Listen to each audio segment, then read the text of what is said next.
À cette époque, c'est aussi l'émergence de l'art nouveau qui va se retranscrire dans le parfum. Donc c'est un mouvement artistique qui prend naissance au début du XXe siècle et s'appuie sur l'esthétique des lignes courbes. Ce mouvement artistique s'inspire de la nature, des arbres, des feuilles, des animaux, des insectes ou encore des femmes rondes avec des cheveux longs. À cette époque, on y fait toujours de la pub. Par exemple, Alphonse Mouchas, qui est un peintre et illustrateur, il va créer des affiches, donc des publicités. Et il va créer l'affiche de Lance Parfum Rodo avec un pulvérisateur pour parfumer son bouche. De nombreux couturiers vont vouloir créer des parfums, notamment Paul Poiret, qui est un grand couturier, et va former sa propre maison de couture en 1903 à Paris. Il invente beaucoup de choses, notamment la jupe-culotte. C'est un vrai commerçant et devient ingénieux car il pense que la couture c'est de l'art qui peut être associé à une autre forme d'art, donc le parfum. Il veut alors créer sa propre marque de parfum avec des parfumeurs dans sa boutique. Le premier parfum est les parfums de Rosine qu'il va vendre comme étant un accessoire, habille les flacons de tissu. Passons maintenant à la période des années folles. Donc c'est une période très intense socialement, artistiquement et culturellement, une époque où tout est possible, qui marque la fin de la Première Guerre mondiale et de la libération d'un peuple qui retrouve l'envie de s'amuser, de se cultiver et de vivre. De son côté, la parfumerie avance, les produits de synthèse se développent de plus en plus et on fabrique des parfums à base de violet, de pêche, de rose, mais aussi des parfums étonnants et des molécules très originales qu'on appelle les aldéhydes. Donc c'est une molécule de synthèse, une matière première synthétique. À cette époque, niveau artistique, nous avons l'art décoratif et l'art déco qui soulignent des lignes simples, classiques, ordonnées et structurées. On retrouve évidemment ce mouvement artistique dans les parfums, notamment dans le parfum Liu de Guerlain, qui est un flacon art déco, réalisé en 1927 pour le début de la marque. Le déodorant va commencer à être utilisé et devient un objet parfumé très convoité. Nous avons aussi Gabrielle Chanel, qui est une couturière, qui va vouloir aussi créer ses parfums. Et en fait, elle va rencontrer par hasard Ernest Beau, grâce à son mari Dimitri Plavovitch. Et en fait, elle va lui demander de composer un parfum qu'elle offrira à ses meilleures clientes. Elle veut un parfum original, sobre, moderne, jamais senti et indéfinissable. Elle veut aussi un parfum ayant plusieurs fleurs et quelque chose de nouveau, un mélange de naturel et d'artificiel. Elle veut un parfum indémodable, hors du temps, parfum pour femme, à odeur de femme et impossible à copier.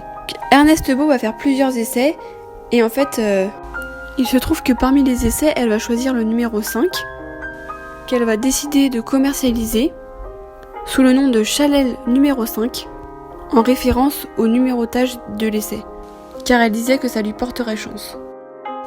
Nous avons aussi une grande parfumeur couturière de l'époque qui s'appelle Elisa Schiaparelli, qui est une créatrice de mode italo-égyptienne.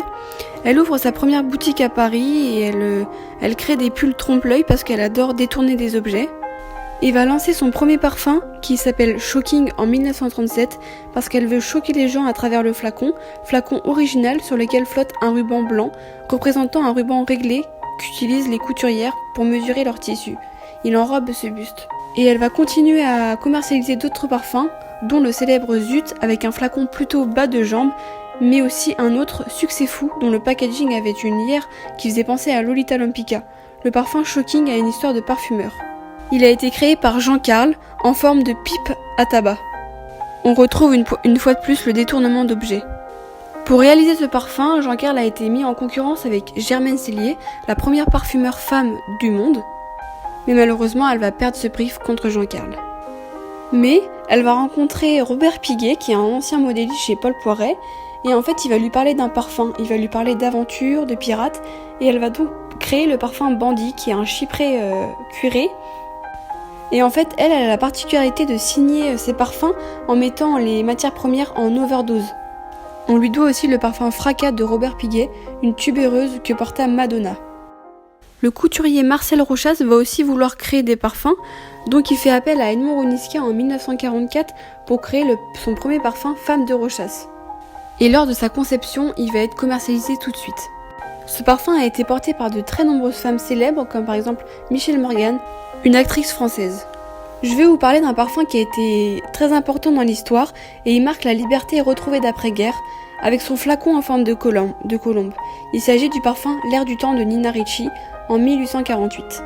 Il a été créé par le parfumeur Francis Fabron. Il envoie un message d'amour et d'insouciance après cette période difficile. À cette époque aussi, il y a une apparition d'eau de toilette avec du vétiver, de la lavande, et en fait c'est un signe d'élégance discrète et permet aux hommes d'aller vers le parfum, ce qui leur appelait leur rituel de rasage. Et toutes les marques de parfums vont composer au moins un parfum vétiver qui va être le symbole des eaux de toilette chez les hommes.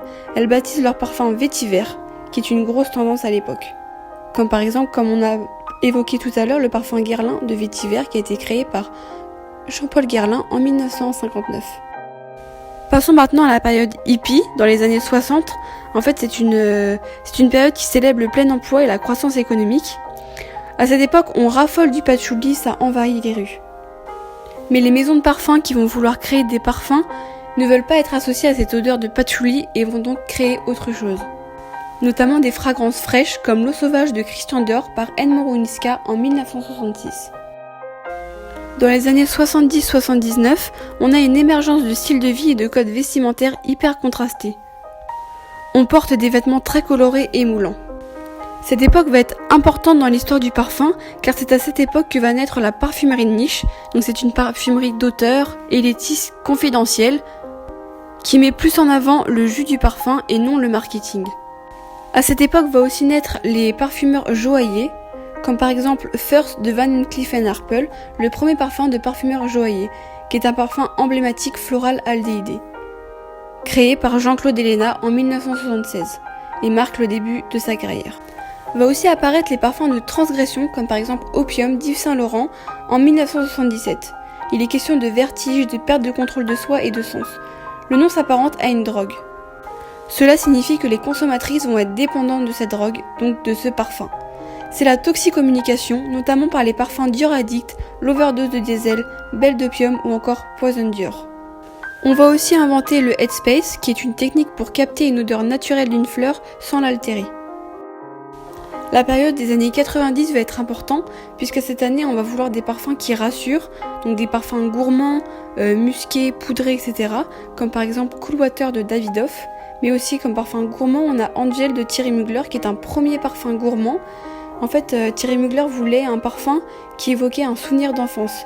Il a été créé par Olivier Cresp en 1992. Et comme parfum musqué, nous avons White Musk de Body Shop en 80-90. À partir de 90, la création de parfums va se multiplier. On va vouloir créer des parfums qui se démarquent les uns des autres. De nombreuses marques de niche font leur apparition sur le marché et ils créent des parfums innovants avec des histoires, etc. Voilà, donc nous avons fini pour ce voyage historique. Chaque période historique a permis au parfum de se développer à son rythme en fonction des avancées scientifiques ou technologiques de celle-ci, tout en gardant la progression du parfum pour base de chaque début de période historique.